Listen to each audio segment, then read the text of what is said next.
Bonjour à tous, j'espère que vous allez bien. Donc aujourd'hui, nouvelle vidéo hebdomadaire d'analyse économique et technique.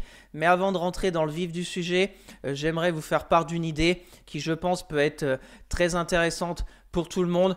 J'aimerais vous faire une vidéo pour début mai, je pense, une sorte de foire aux questions, que ce soit des questions d'ordre économique, fondamentales sur des sociétés, voire même techniques sur des actions ou même indices. Je prends tout type de questions et puis je fais un maximum de recherches sur les questions et puis après je vous posterai une vidéo début mai. Je pense que ça peut être très intéressant pour tout le monde. Donc n'hésitez pas à mettre tout ça en commentaire. Je mettrai aussi un post sur les réseaux sociaux.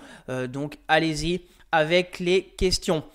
Aujourd'hui, on commencera comme d'habitude par un résumé macro de la semaine, avec une semaine plutôt écourtée avec le vendredi saint. Les marchés étaient fermés, mais toujours un peu d'agitation sur cette guerre commerciale lancée par Trump. On est un peu dans les négociations. Il y a toujours pour moi le problème de la Chine.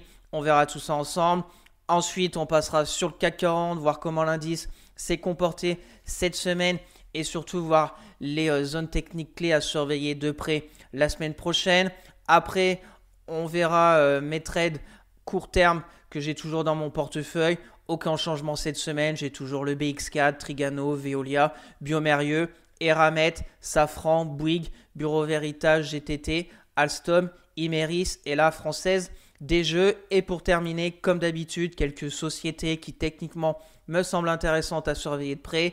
Essilor, Luxottica, Euraseo, je vous en ai déjà parlé le week-end dernier et je trouve que les configurations sont toujours intéressantes. Donc on va refaire un point technique sur ces deux-là. Et on verra Française, Énergie, Dassault Systèmes et Eiffage. Donc n'hésitez pas à vous abonner à la chaîne, à partager la vidéo, à me lâcher un maximum de likes, ça me ferait très plaisir. Si vous avez des questions, des remarques ou si vous voulez un avis sur une société, mettez-moi tout ça en commentaire, je serai ravi d'échanger avec vous. Je vous rappelle mon Twitter où je fais le suivi de mes analyses techniques, de mes trades court terme, etc. Le lien est dans la description. Pour suivre mon PEA court terme et long terme à dividendes sur Morning, le lien est aussi dans la description. Bien sûr, je ne suis pas un conseiller financier. Mon avis dans cette vidéo ne représente pas un conseil d'investissement. Elle est juste réalisée à but pédagogique. Chaque investisseur doit avoir sa propre stratégie. Investir en bourse représente un risque. Vous êtes le seul responsable de vos achats et ventes d'actions. Allez, on va commencer avec les statistiques économiques dans la zone euro de cette semaine. On a eu l'inflation avec aucune surprise, comme prévu. L'inflation corps, qui je vous le rappelle, c'est quand on enlève l'alimentation et l'énergie, ressorti à 2,4, donc comme prévu. On a encore un peu baissé par rapport au mois précédent qui était à 2,6. L'inflation globale est ressortie à 2,2% et un peu plus basse que le mois précédent à 2,3. Donc rien à signaler du côté de l'inflation. Le target de la BCE est de 2, donc on en est plus très loin. C'est pour ça on a eu aussi cette semaine la BCE avec Christine Lagarde, donc pas de surprise, elle a baissé les taux de 25 points de base au niveau des taux de facilité de dépôt, donc on se ressort à 2,25%. Et au niveau du discours, j'ai envie de dire aucune surprise. Voilà, on va sûrement encore baisser. Maintenant, la question que je me pose, c'est jusqu'à quel écart on va avoir avec la Fed, avec les taux américains. On verra tout de suite après avec les stats aux États-Unis. Mais on commence, la Fed est je crois à 4,5, nous on est à 2,25. Ça commence à avoir un bon spread. On va voir jusqu'à quand. On est en pleine guerre commerciale, donc l'euro-dollar qui devrait vraiment être plus en faveur du dollar avec leur taux qui est plus élevé. Mais comme on est sur les perspectives de cette fin d'année, donc peut-être une récession aux États-Unis. Donc c'est pour ça que l'euro repart un peu à la hausse. Donc on verra à suivre. Ce qui est sûr, c'est qu'au niveau des stats de la zone euro, pas de surprise cette semaine. Et on verra tout de suite après aussi avec le CAC 40. Très peu de volatilité, moins qu'aux États-Unis. On est plutôt à suivre les résultats des entreprises. On a vu par exemple LVMH qui a chuté parce que les investisseurs n'ont pas apprécié les résultats. Donc on est plutôt dans ce moment-là au niveau du CAC 40. Et puis on attend de voir les décisions de Trump, que ce soit avec surtout la Chine. Pour moi, c'est la grosse interrogation et je pense que surtout va falloir qu'il négocie parce que tous les jours, je ne sais même plus à combien on est à 240% je crois de taxes, des tarifs douaniers. Donc c'est un peu du grand n'importe quoi. Il va falloir négocier, je pense, c'est ce qui va se faire. Et puis après, on verra bien ce qui va se passer. Il y a toujours la question aussi de l'Ukraine, parce que je pense que Trump commence un peu à s'impatienter. Il avait, entre guillemets, lancé un ultimatum à Poutine, mais j'ai bien l'impression que Poutine fait le sourd d'oreille. Donc on va voir si ça va revenir sur le devant de la scène. Après, le Moyen-Orient, c'est pareil, on ne sait plus trop où on en est. Donc affaire à suivre. Ce qui est sûr, c'est que la zone euro, rien de spécial au niveau de cette semaine. Donc on va maintenant traverser l'Atlantique pour aller voir les stats côté États-Unis de cette semaine. On a eu les ventes au détail, plutôt intéressantes, 1,4% pour le mois de mars, bien plus élevé que le mois précédent qui était à 0,2%. Donc on voit qu'il y a toujours de la consommation des ménages aux États-Unis. On n'est pour moi pas encore dans une récession, mais le gros problème, c'est les perspectives. La bourse, c'est d'essayer de savoir ce qui va se passer dans 6 mois. Récession ou pas, affaire à suivre. En pleine guerre commerciale, ça peut aller très vite d'un côté comme de l'autre. Donc on suivra ensemble chaque week-end les stats si ça se dégrade. On a eu aussi par exemple les inscriptions hebdomadaires au chômage. Pas d'inquiétude, ça n'a pas explosé à la hausse. Pareil, comme je vous dis à chaque fois, ce qu'il faut regarder de très près, je pense, aux États-Unis, c'est le chômage pour voir s'il y a un vrai ralentissement économique et peut-être une récession. Il y a aussi l'histoire de l'inflation qu'il va falloir regarder de très près. Est-ce qu'il va y avoir une sorte de stagflation, ça veut dire un retour assez élevé de l'inflation et une baisse de l'économie américaine, peut-être, ou pas d'explosion de l'inflation, on ne sait pas trop. Peut-être que si les tarifs douaniers avec une augmentation des prix finaux pour le consommateur américain, ok, mais si le consommateur américain consomme moins, l'inflation va être va pas exploser à la hausse. Donc on verra bien, on est en pleine négociation, donc on ne sait pas trop. On n'a pas encore les effets de ces tarifs douaniers qui viennent juste d'être mis en place, parce que je vous rappelle que pour la poste, c'est 90 jours. On verra pour le reste. L'histoire de la Chine, on en a parlé. Il va falloir se mettre autour d'une table pour négocier entre Washington et Pékin. Et on a eu aussi une stat intéressante de cette semaine. L'indice manufacturier de la fête de Philadelphie a vraiment chuté violemment, moins 26,4, c'était prévu 2,2 et le mois précédent on était à 12,5 et j'ai regardé début janvier on était à 40. Alors cet indice manufacturier, comment il se lit? C'est quand on est au-dessus de zéro, c'est plutôt positif parce que c'est un sondage fait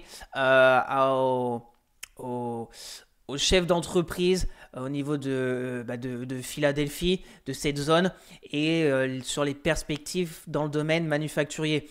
Donc, quand on est au-dessus de zéro, c'est plutôt positif, on va dire plutôt encourageant pour la suite. Quand on passe en dessous de zéro, c'est plutôt que les perspectives au niveau de ces chefs d'entreprise, ils ne les voient pas bonnes.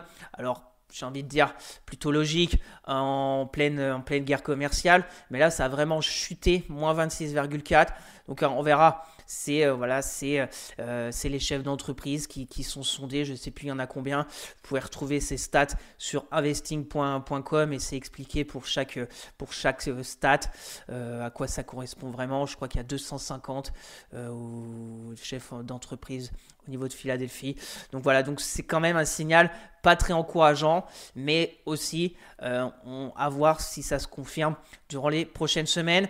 Et le gros rendez-vous de cette semaine, c'était surtout le discours de Jérôme Powell pour voir s'il allait lâcher du lest par rapport à Trump, parce que Trump veut vraiment que Powell baisse les taux directeurs de de la Fed pour peut-être relancer l'économie, mais c'est pas du tout ce que Powell nous a dit. Ça a un petit peu jeté un froid sur les marchés américains qui sont partis à la baisse. Je crois que c'était mercredi soir le discours, et les indices américains sont partis vraiment à la baisse en fin de séance. Il reste droit dans ses bottes, j'ai envie de dire. Est-ce qu'il n'y a pas une petite guéguerre entre Powell et Trump? Peut-être. Mais ce qui est sûr, c'est que la mission de Powell, c'est l'inflation et le chômage. Pour le moment, on voit les stats du chômage. C'est pas rien d'inquiétude dans les médias.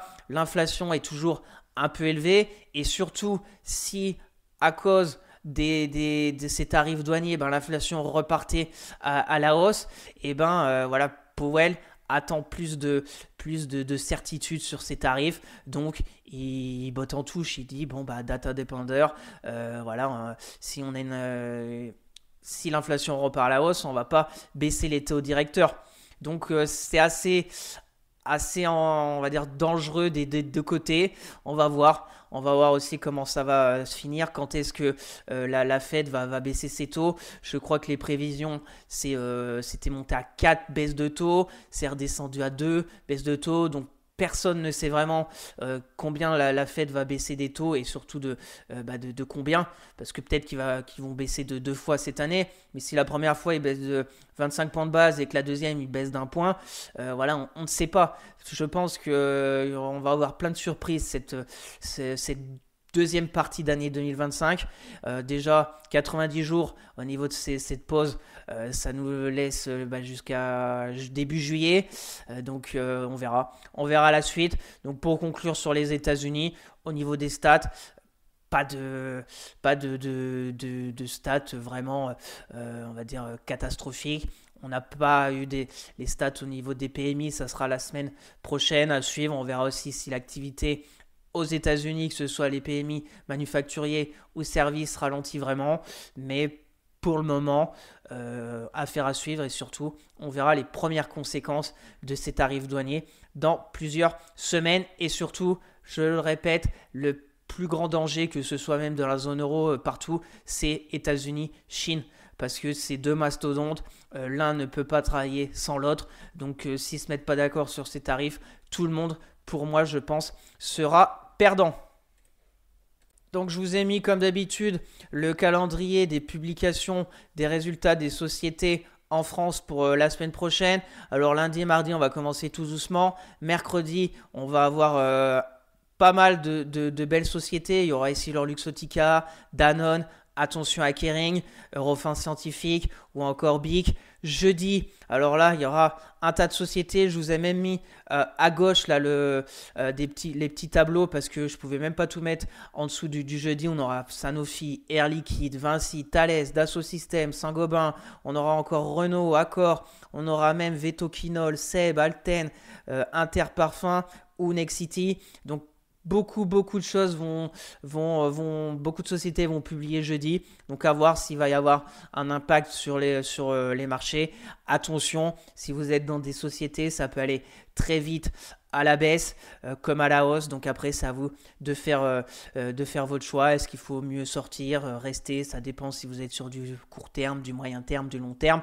Mais attention, pendant les publications, il peut y avoir beaucoup de volatilité sur les sociétés qui publie, et vendredi Safran ou encore SPI, sans oublier Séché Environnement. Donc grosse semaine au niveau des publications des sociétés françaises. Allez, on va passer maintenant au graphe que je vous fais suivre chaque week-end, en commençant par le rendement du 10 ans français, pour voir qu'on a eu quand même une belle baisse cette semaine, -3, on est revenu. Je vous rappelle un peu mes zones que je trouve intéressantes à suivre. Ça veut dire quand on passe au-dessus des 3,60, pour moi c'est gros danger au niveau de ce 10 ans français et de l'économie française en général. Même quand on baisse et qu'on revient vers les 3,10, on respire un peu au niveau de ces intérêts de la dette, parce que faut se rappeler quand même que en France on a un peu record au niveau de cette dette. Donc voilà, donc petite baisse plutôt intéressante. Alors pourquoi? Parce que on commence à avoir des annonces pour pour commencer à faire des économies. J'ai envie de dire c'est pas trop tôt, mais j'ai envie de dire aussi c'est peut-être trop tard. Et on a eu aussi, je pense, ça a joué, c'était le week-end dernier, un truc extraordinaire là, l'agence de notation Moody's qui a même pas voulu noter la France. Alors, la première fois que je vois ça, ils ont même pas, voilà, ils ont dit bon ben on verra la prochaine fois, on passe à autre chose. Alors extraordinaire, on devrait être dégradé depuis un long moment, mais je pense que en sous-marin, voilà, ça a dû dire bon bah faut vraiment que vous fassiez quelque chose au niveau du gouvernement français et on laisse passer, on verra prochainement. Alors ils vont essayer de faire des économies. Je ne sais pas comment ils vont s'y prendre. J'ai bien peur que ça soit comme d'habitude, des impôts déguisés par-ci, par-là. Alors que pour donner mon avis, il faudrait vraiment aller chercher au niveau des frais de fonctionnement de l'État. Parce que si on regarde dans les chiffres, c'est entre guillemets aberrant. Ces augmentations de frais de fonctionnement, il y a des choses, je ne sais même pas à quoi ça sert, des agences au niveau de l'État. Voilà, c'est aberrant, mais bon, c'est comme ça. On va voir, ça nous concerne tous. Alors, ça parle c'est toujours les mêmes choses. J'ai écouté les médicaments qui seront un peu remboursés par rapport presque par rapport comme à l'impôt sur le revenu par rapport à ses revenus. Donc les riches paieraient les médicaments en pharmacie, plein tarif. Les moins aisés, une petite part de la sécu. Voilà, c'est toujours la même chose en fait. Toujours la même chose. Voilà, je sais pas quand est-ce qu'ils vont comprendre de peut-être essayer autre chose. Je dis pas qu'il faut arrêter les aides, etc. Non, je pense que on a des aides qui sont très intéressantes en France. On a des choses très intéressantes, mais au bout d'un moment, il faut essayer autre chose. Et ça fait 30 ans qu'on nous bassine avec toujours les mêmes histoires. On augmente les impôts, on enlève la taxe d'habitation, mais la taxe foncière augmente je sais pas combien de pourcents. Voilà, c'est toujours la même chose. Faut payer, prélèvements, impôts, etc. Voilà, donc au niveau du 10 ans français, on est revenu sur une zone ici à 3,29 parce que peut-être qu'on va réussir à faire des économies et vu notre dette, ça serait temps. On va voir comment et surtout, j'ai bien peur au niveau des perspectives aussi, parce que bien évidemment au niveau des intérêts de la dette, etc., s'ils avaient prévu 1% de croissance du PIB sur l'année 2025 avec X euros qui vont rentrer suite aux impôts des sociétés, des ménages, etc. Sauf que si on se retrouve à 0% au niveau du PIB sur 2025, va y avoir beaucoup moins au niveau de la part fiscale de la France, donc va falloir encore plus faire d'économies et ça commence pour moi à devenir très urgent. Donc va falloir aussi suivre ces histoires, sans oublier qu'au mois de juin, on pourrait encore redissoudre l'Assemblée nationale parce que ça fera un an. Donc entre le marasme politique et chercher des solutions avec des bouts de pansement sur une jambe qui est à moitié coupée, bonne chance à tous. Ensuite, passer aux 10 ans allemand, il suit un peu comme le français. Le spread doit être à peu près le même. Voilà, rien à signer de particulier au niveau de l'Allemagne. On va voir l'économie, la relance budgétaire massive au niveau de l'Allemagne. Mais comme eux sont nettement moins endettés que la France, ils peuvent le faire. On va voir si ça porte ses fruits au niveau du deuxième semestre 2025. On verra ça ensemble. Le 10 ans américain, cette semaine, une petite baisse, moins 3,65. Mais la semaine dernière, presque plus 13%. Donc, on est pour moi au milieu, 3,62. C'est plutôt une zone intéressante. Voilà, pareil, les Américains, heureusement qu'ils ont le dollar parce que leur dette est massive. Si on passe les 5, alors là, pour moi, c'est très, très, très, très gros danger au niveau des États-Unis. Donc, affaire à suivre, on est à 4,33. On verra bien. Au niveau du pétrole, bon bah le pétrole se reprend un petit peu. J'ai tracé un petit canal baissier. On était en grand danger la semaine dernière. On avait fait une mèche basse. On avait vu cette mèche basse. Je vous avais dit il faudrait repasser au-dessus des 65 dollars. C'est ce qui s'est passé. Donc on est pile revenu. On est revenu un peu vers une zone de support à 65. On suivra ensemble aussi les prochaines semaines si le dollar va repartir à la baisse, si revenir en haut de ce canal vers cette résistance oblique baissière vers les 72 euros. Affaire à suivre au niveau aussi du pétrole. Et pour terminer, l'euro-dollar qui continue sa hausse. Alors, on en a parlé, voilà, avec ces histoires de guerre commerciale et un peu l'incertitude au niveau des États-Unis. Bon, bah, l'euro reprend un peu de hauteur. Alors, quelles conséquences? Attention, je pense par exemple à ceux qui investissent aux États-Unis. Bon, ben, un euro plus fort, pas top pour les investisseurs européens. On verra pour les exportations, les importations, s'il va y avoir une conséquence. Et surtout, on va voir si ça continue.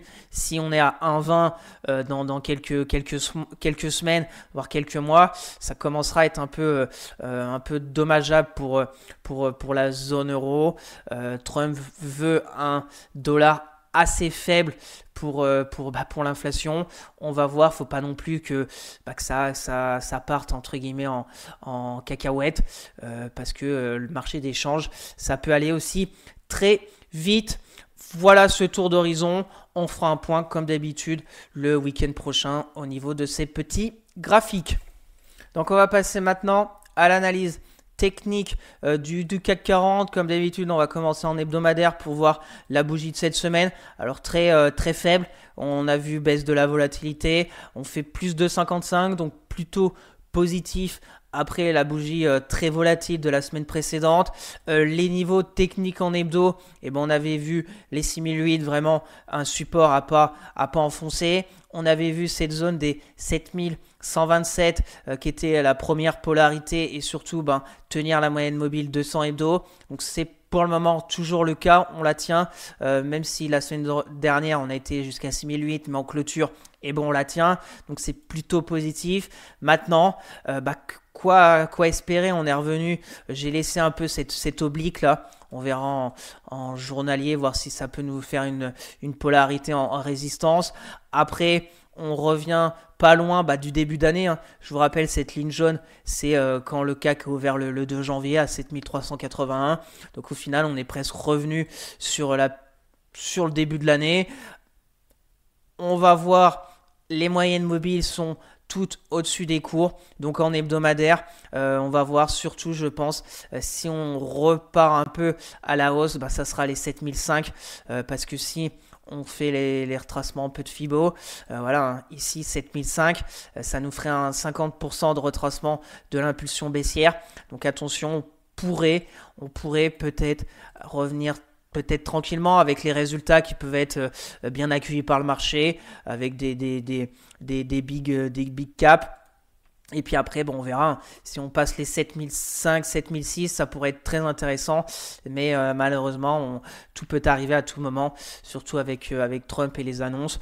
Donc, affaire à suivre. Voilà en hebdomadaire. Les moyennes mobiles peuvent aussi jouer un rôle de résistance dynamique, la 10, la 20 et la 50. Voilà au niveau de l'hebdomadaire. Toujours assez faiblard au niveau du RSI. On va revenir peut-être dans la zone de neutralité vers les 50. En journalier, donc une semaine très peu volatile. On a fait en analyse technique une double inside bar. Donc c'est quoi? C'est quand on voit une bougie avec un peu de volatilité du mardi, la bougie suivante est dans le corps, dans la volatilité de la bougie précédente, et la bougie de jeudi, pareil. Donc au final, si on se met en 4 heures, on voit un peu que ça bouge pas trop, et plus ça va, moins on a de la volatilité. Alors la plupart du temps, à quoi ça sert? Ça sert qu'on a sûrement une baisse des volumes, baisse de la volatilité. Donc dès qu'on va avoir soit un passage par le haut, ça veut dire si on casse et qu'on va vers les 7004, ça pourrait accélérer assez rapidement parce que tout le monde va prendre la brèche. Et à contrario, c'est à peu près la même chose. Donc on va voir si la semaine prochaine, on casse cette toute petite zone la technique des inside bars par le bas ou par le haut, et pour voir si on accélère un peu au niveau du CAC avec un retour de la volatilité. Voilà, après en journalier, bon, la semaine a été courte. Au final, on fait une belle semaine. On a vu en hebdo de plus de 55. On ouvre lundi, plus de 37. On fait plus 1, on reste flat. Et puis après, on fait 0,60. Donc, pas grand-chose à voir. Les niveaux, c'est les mêmes. Pour moi, 7004, voire aller à 7005. Là, ça sera gros danger, je pense, avec le gap, les retracements comme on a vu de 50% de l'impulsion. On aura la moyenne mobile 200 aussi journalière qui peut jouer un grand rôle en résistance dynamique. Donc à suivre. En support, les 7127. Maintenant, on a passé la moyenne mobile 10. Donc à tenir les 7125 et pourquoi pas construire une petite phase de latéralisation sous forme de range, et puis pour voir après, soit ça sera un range d'accumulation pour sortir par le haut, soit un range de distribution et on retournera direction les 7000 points. Donc affaire à suivre, et voilà les zones à surveiller. Très court terme, cette zone à 7004 là, une petite zone de polarité. Si on casse par le haut, et peut-être direction le gap vers les 7550. À contrario, tenir la zone de support des 7127. Le RSI est presque retourné vers les 50, donc plutôt neutre. Et on a vu baisse de la volatilité cette semaine. À suivre la semaine prochaine. Je vous rappelle que lundi de Pâques, le marché Euronext sera fermé. Donc on aura encore la semaine prochaine que 4 jours, mais énormément de résultats d'entreprise. Donc on fera un point technique, bien évidemment, le week-end prochain. Donc avant de passer au suivi technique de mes trades court terme, petite nouveauté que je pense je vous mettrai chaque week-end pour être encore plus transparent avec vous, c'est la performance de mon portefeuille court terme de la semaine. On voit que le portefeuille a fait presque 1% de performance. Je vous ai mis comme proxy le CAC 40 qui a fait 2,5 la semaine dernière, soit un écart d'à peu près 1,5%. Donc voilà, je vous mettrai ça, je pense, tous les week-ends pour avoir un petit visuel rapide. Donc on va commencer comme d'habitude par le BX4 que j'ai encore dans mon portefeuille. Vous savez que là, il y a 2 semaines, j'avais fait quelques allers-retours. Le mercredi 9, j'avais encaissé la moitié de mes actions au niveau du BX4 vers les 1 euro là. Et j'ai repris le lendemain par ici, donc mon PRU est à 0,8730, donc on est pile poil sur mon PRU. Ma stratégie, c'est si on casse la moyenne mobile 200 ici à la baisse, je pense que je prendrai ma perte. Et à contrario, si on refait un peu du zigzag au niveau du CAC 40, on encaissera peut-être, si on revient, cette zone correspond à peu près au 6008 au niveau du CAC. Alors pour les personnes intéressées, moi vous le savez, c'est un peu aussi, ça me sert un peu de couverture pour mes trades court terme. Je vous rappelle un peu le BX4 à quoi ça correspond. C'est un short avec un effet de levier de 2 par rapport au CAC 40. Donc quand le CAC 40 baisse, le BX4 augmente. Et ça me couvre un peu mes actions court terme. Voilà, donc je le garde. J'essaye d'encaisser quelques gains quand c'est possible et de limiter les pertes quand si le CAC 40 repart à la hausse. Alors comme stratégie que vous pouvez mettre en place, c'est à peu près celle-ci. Voilà, un stop à 7% pour aller chercher peut-être 15 si on retourne en bas, soit un risque récompense de 2. Après, c'est à vous de voir. On va continuer avec Trigano. Donc Trigano, pas grand chose. Je vous rappelle qu'on est en pleine période des résultats, donc prudence au niveau des sociétés. Trigano, c'est le support à 95,45 à surveiller et à préserver. Moi, j'ai 3 positions assez conséquents et malheureusement assez grosse moins-value latente. On verra comment je vais réussir à m'en sortir. Je suis à moins 28%. Pour les personnes intéressées, faut vraiment tenir les 95. Là, la construction peut être intéressante, mais on voit quand même que la moyenne mobile 10, on est très limite, on a fait un jour au-dessus, elle va commencer à s'aplatir, il faudrait zigzaguer au niveau de Trigano pour essayer de ressortir, essayer d'au moins aller à 108, voir ce qui se passe au niveau de ce gap baissier, mais c'est quand même pas top techniquement, assez faible. Le RSI, on était en zone de survente, on est ressorti, mais bon, on voit que ça tente à revenir vers cette zone des 95 euros. Donc j'ai envie de dire prudence sur Trigano. On continue, Veolia, donc Veolia, très belle semaine, elle est bien repartie. Dommage que j'ai pas réussi à en reprendre quand il y a eu la forte volatilité le lundi. J'ai hésité, mais bon, j'ai pris du GTT, du Bouygues, c'est comme ça. On est repassé au-dessus de mon PRU à 29,80. Techniquement, on est pour moi sur la zone de polarité des 31 euros qu'on avait vu il y a déjà un moment. C'est plutôt encourageant, intéressant. Attention aux publications et la zone de résistance à 32,76. Ma stratégie sur Veolia, je laisse faire, j'accompagne, on est repassé positif. On va voir si on retourne vers les 32,76, si on a une construction, parce que là c'est assez volatile pour Veolia qui est normalement très peu volatile. On voit il y a un énorme gap ici. Un énorme gap, il y avait un énorme gap baissier qu'on est revenu combler, là on a un énorme gap haussier, affaire à suivre sur Veolia. Techniquement on est au-dessus de toutes les moyennes mobiles, donc c'est plutôt positif pour les personnes intéressées. Là pas très, qu'est-ce qu'on peut tenter si on tente un achat là assez rapide pour aller chercher là-haut, le risque récompense est de 1,40. Après c'est à vous de voir, et comme je vous ai dit, attention en période des résultats. On continue avec Biomérieux. Donc Biomérieux, j'ai hésité la semaine parce que je savais qu'elle allait publier jeudi. J'ai hésité à deux choses. J'ai hésité à vendre avant. C'était très intéressant ce qui s'est passé mardi. On avait fait presque un plus haut. Mercredi, stabilisation.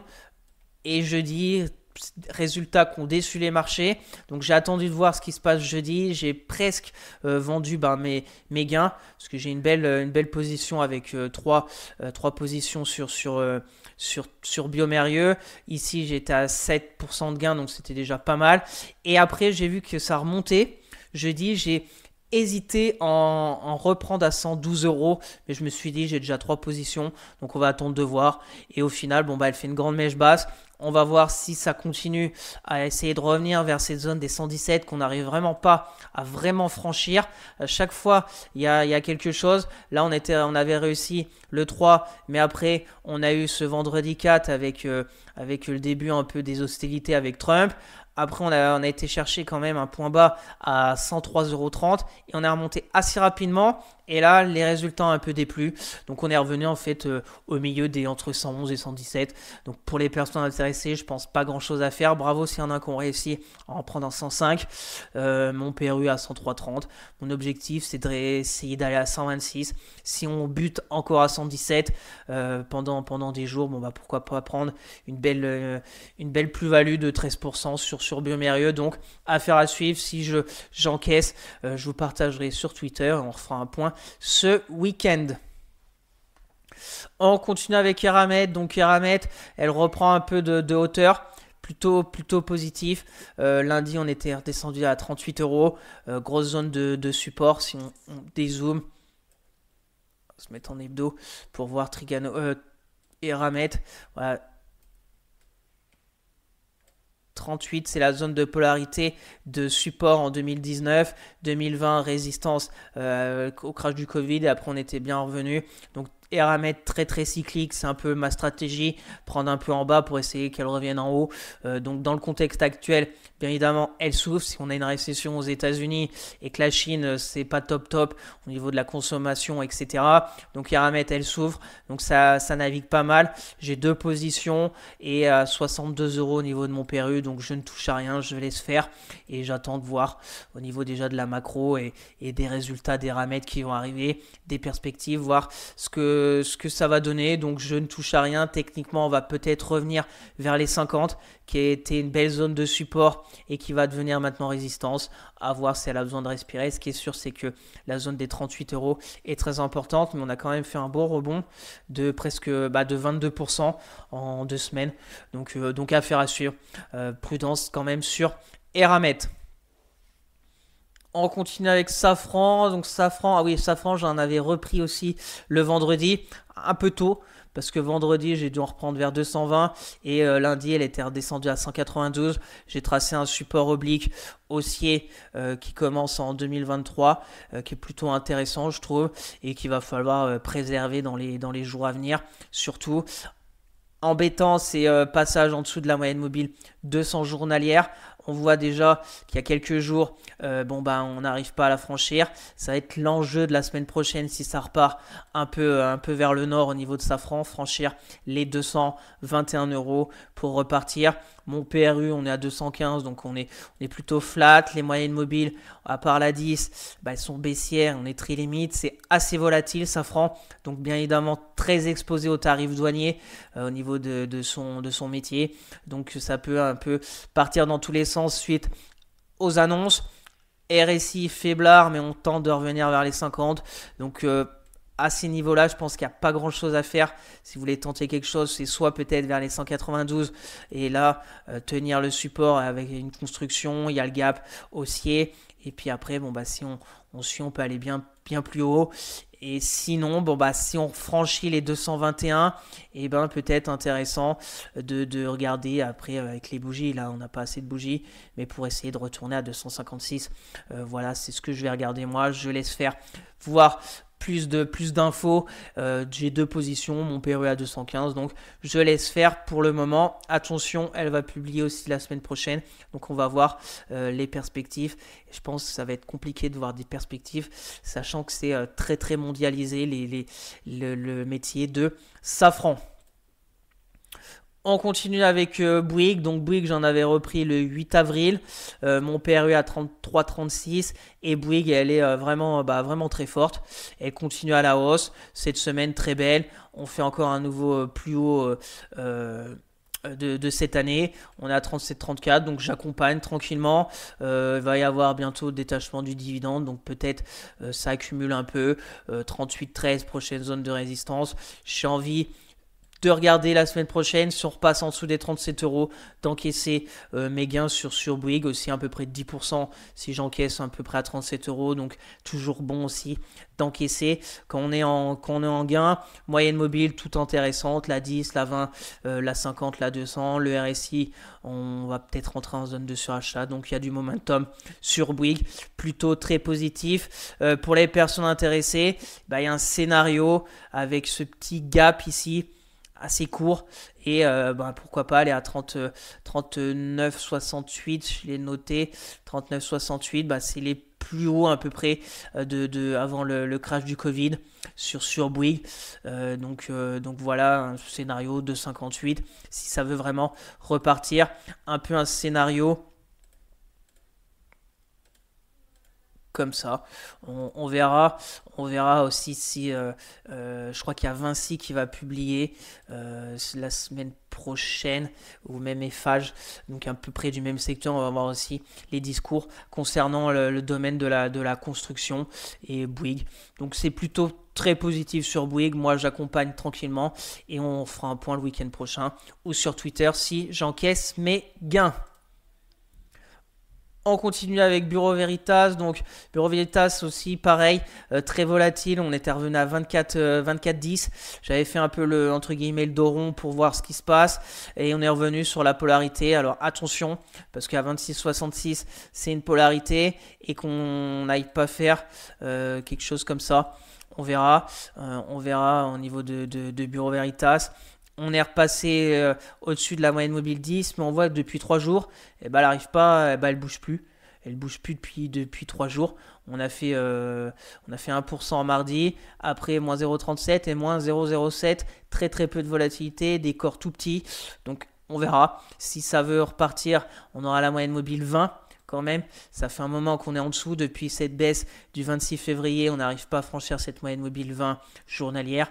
Donc ça va être l'enjeu. Et puis pourquoi pas revenir à 27,88. Ce que j'attends, c'est une construction pour pourquoi pas reprendre et faire baisser mon PRU parce que j'ai qu'une seule petite position, mais bon, quand on regarde là, c'est trop volatile. On fait des bougies, cette bougie avec des plus à 26,46 et à 24, ça nous a fait quand même un écart de presque 10% en une journée, donc très très volatile, des gaps, etc. J'attends de voir une construction, une congestion intéressante sur Bureau Veritas. Pour les personnes intéressées, je pense pareil, attendez de voir ce qui se passe et on refera un point le week-end prochain au niveau de Bureau Veritas.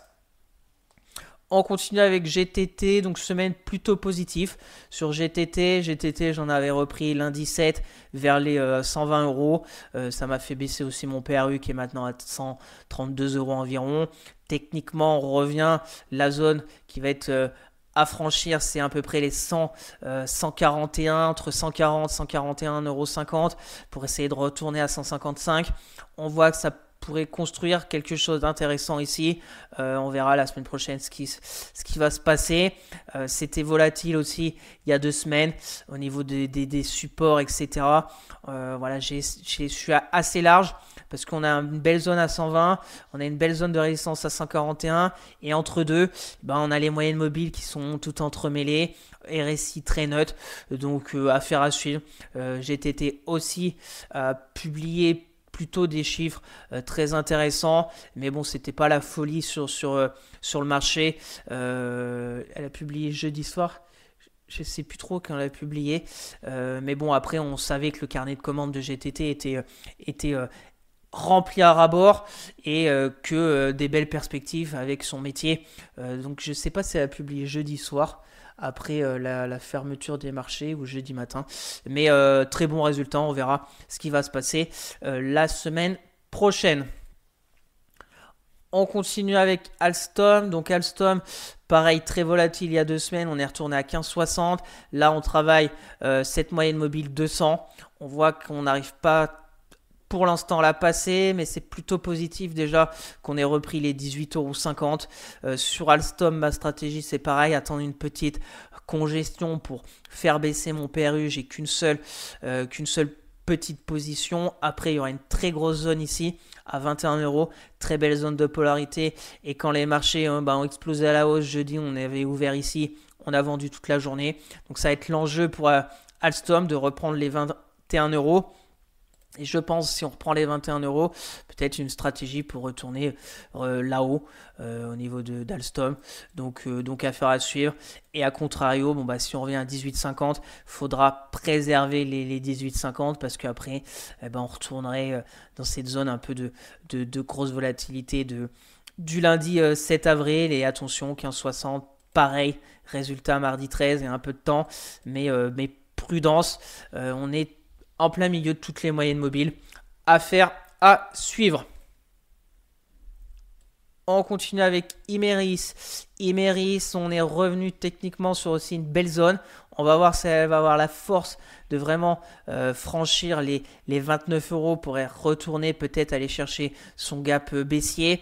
On voit pareil que techniquement on est revenu pile poil sur une belle zone de support à 25,64 la journée du 7 avril et ça repart à la hausse. Alors il n'y a pas vraiment de construction encore, c'est plutôt un rebond technique. On va voir si on a une congestion intéressante pour retourner. Mon PRU là, c'est la même chose que pour le reste. Attendre une congestion pour repartir et aller chercher le gap baissier au niveau d'Imerys. Toutes les moyennes mobiles sont au même endroit.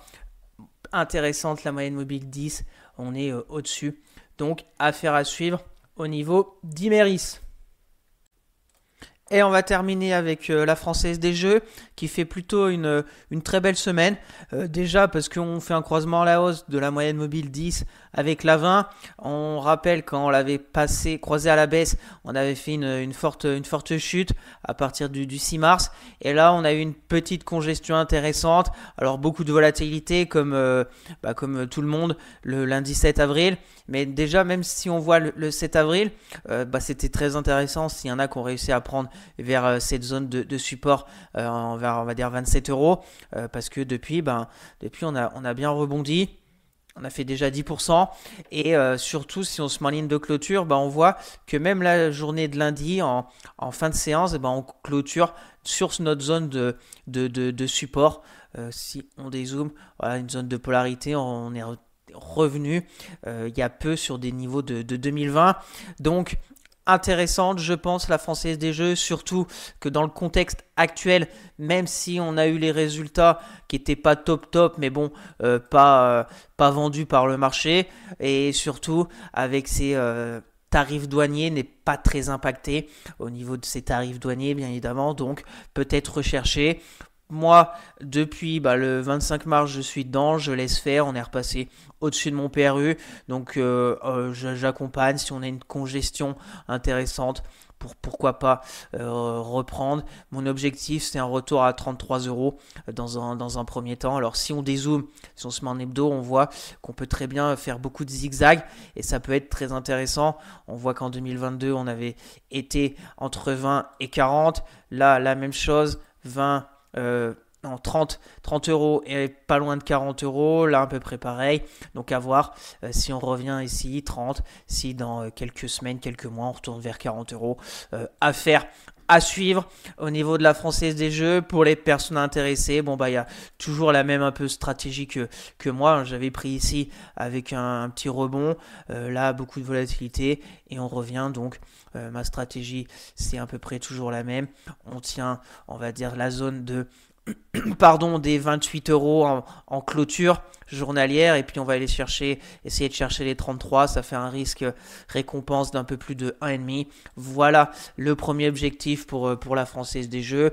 RSI plutôt positif, on est toujours en zone de neutralité des 50, mais on voit qu'il y a du momentum aussi sur le RSI. Il y a quelques jours, on a même fait une sorte de divergence baissière entre le vendredi 21 mars et la journée du 7 avril. Donc peut-être rechercher, on verra la semaine prochaine ce qui va se passer et on refera un point bien évidemment technique le week-end prochain. Voilà ce tour d'horizon technique de mes trades toujours en cours. Comme je vous l'ai dit en début, pas de changement, j'attends de voir la suite des événements pour soit encaisser des gains, soit prendre mes pertes ou soit renforcer quelques positions. Et on va finir comme d'habitude par quelques sociétés qui techniquement me semblent intéressantes à surveiller de près.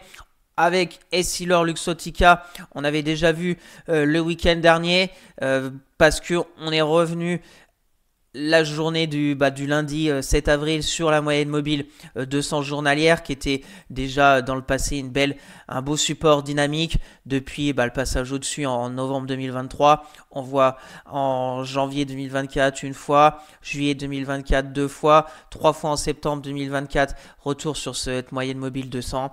Et là, récemment, j'ai même réussi aussi à tracer une sorte de support oblique haussier sur Essilor Luxottica. Et ce que je trouve intéressant, c'est que la semaine dernière, on a rebondi, on s'est installé au-dessus de la moyenne mobile 10 et on voit qu'on est un peu comme le CAC.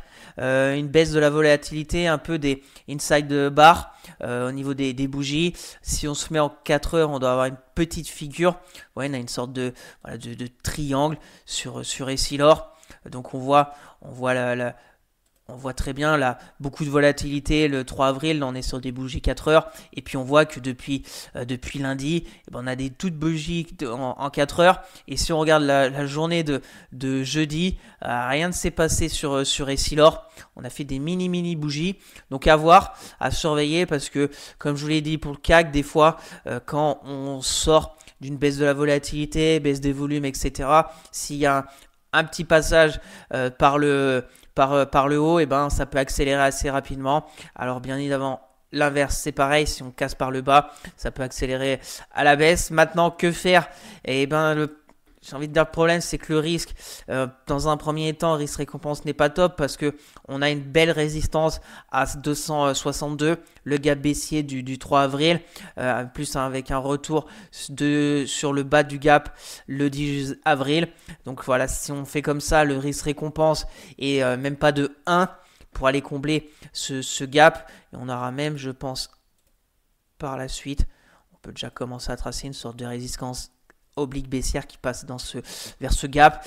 Après, si on revient encore vers les 235, voire sur une config peut-être de triple creux, double creux, on voit que déjà on a fait 2 retours sur la zone de la moyenne mobile 200. Et là, ça serait bien évidemment plus intéressant pour avoir une stratégie à peu près comme ça, risque-récompense de à peu près 2.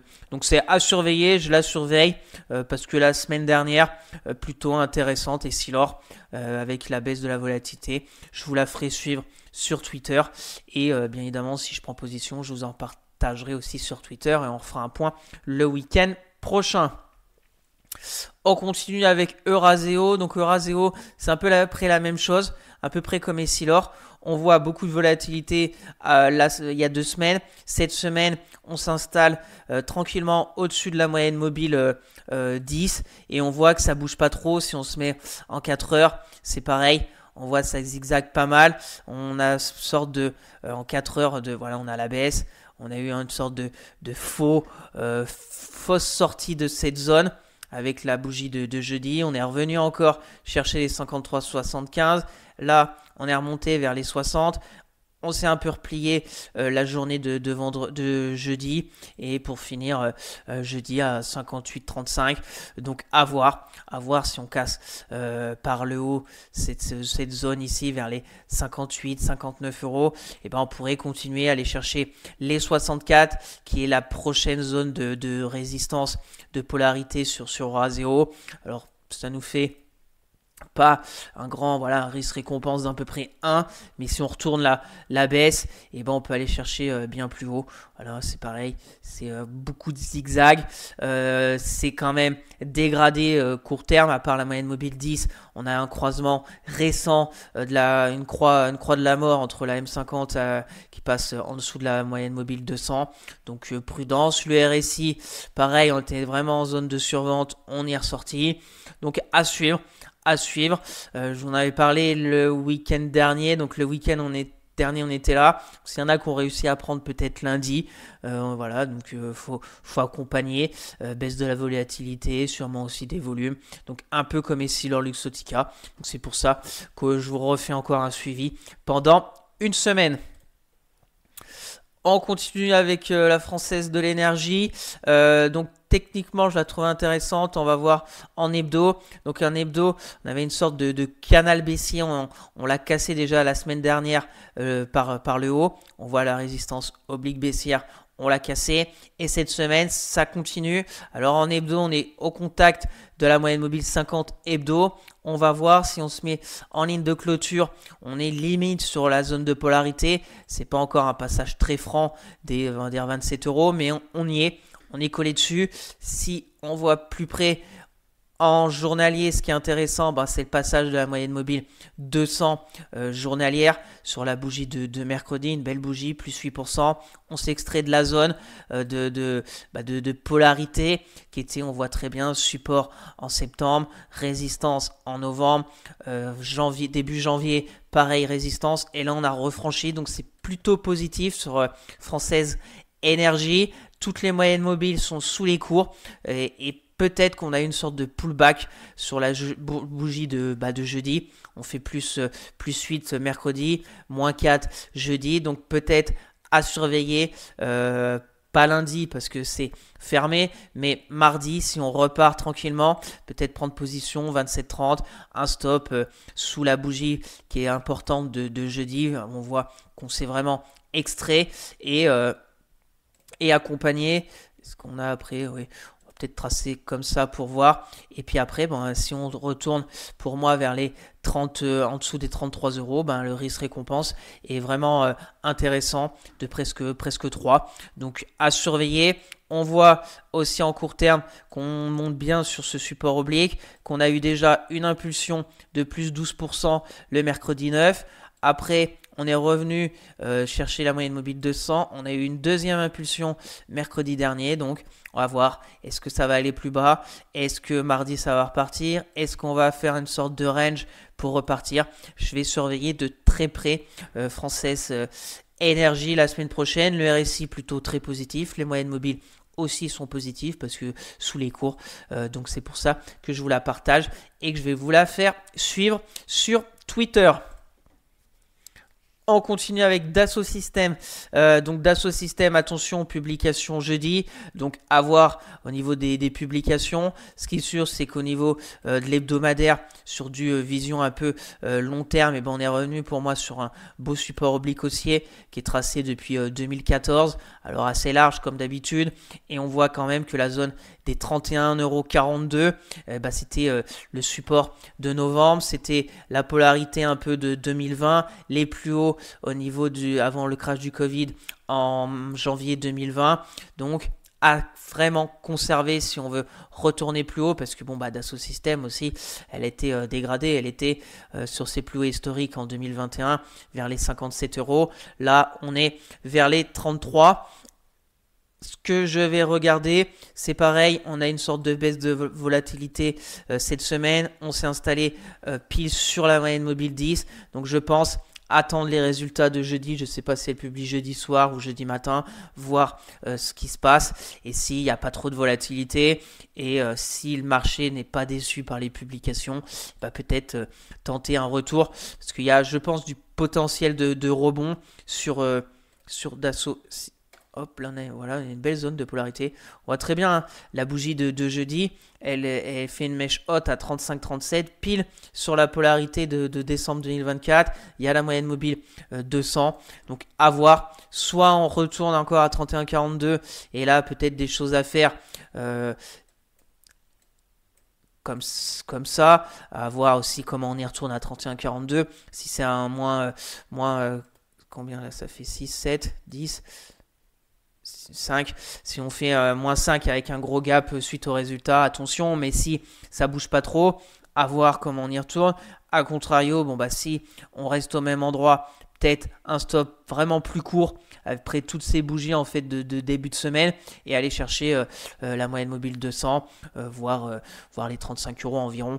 Voilà un peu l'idée au niveau de Dassault Systèmes que je vais suivre de très près. Le RSI aussi plutôt intéressant parce que depuis qu'on était passé sous la petite moyenne mobile que j'aime bien voir, moyenne mobile 7 sur le RSI, et on voit qu'il y a quelques jours, on est bien repassé au-dessus. Donc un petit signal positif. Alors c'est un peu dégradé court terme, on a eu une belle chute depuis fin mars.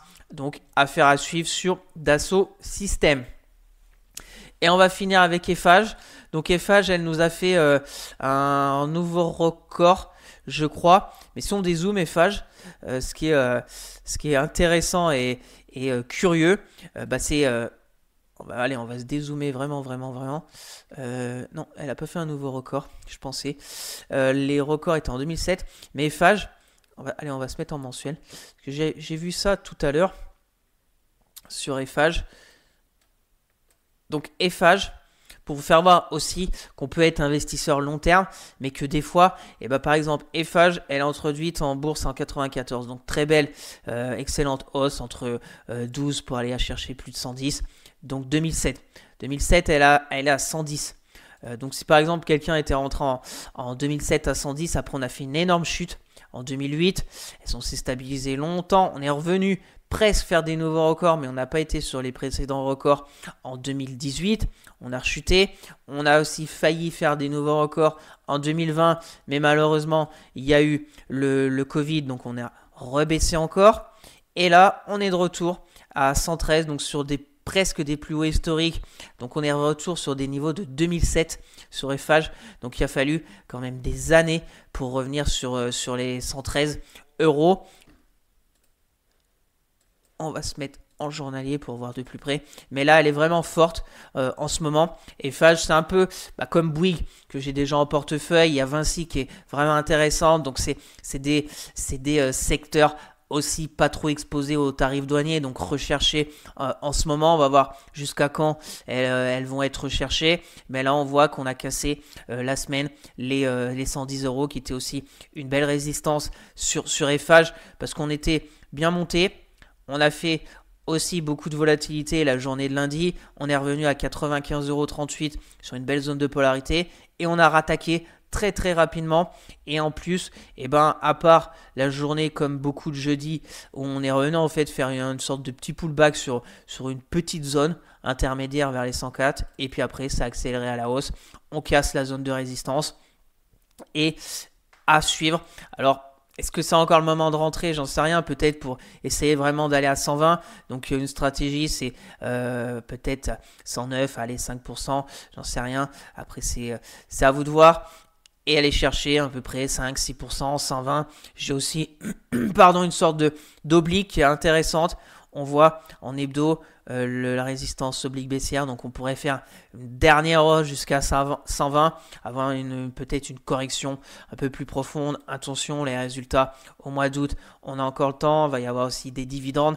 Donc faites attention au gap de dividendes, etc. Mais voilà, FH très forte en ce moment, donc j'aime bien aussi regarder les sociétés qui sont recherchées en ce moment. Maintenant pour rentrer peut-être compliqué, mais je vais la suivre de près la semaine à venir et vous la faire suivre sur Twitter comme d'habitude. Et si je prends position, on en reparlera le week-end prochain.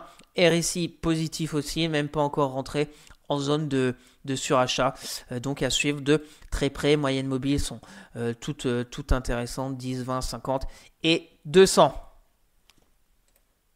Donc merci à tous d'avoir suivi cette vidéo, j'espère que ça vous plaît, que chaque week-end je vous fasse un résumé macro de la semaine, l'analyse technique du CAC 40, le suivi de mes trades court terme en toute transparence et puis quelques sociétés qui techniquement me semblent intéressantes à surveiller de près. Donc n'hésitez pas à vous abonner à la chaîne, à partager la vidéo, à me lâcher un maximum de likes, ça me ferait très plaisir. Si vous avez des questions, des remarques ou si vous voulez un avis sur une société en particulier, mettez-moi tout ça en commentaire, je serai ravi d'échanger avec vous. Je vous rappelle mon Twitter où je fais le suivi de mes analyses techniques, de mes trades court terme, etc.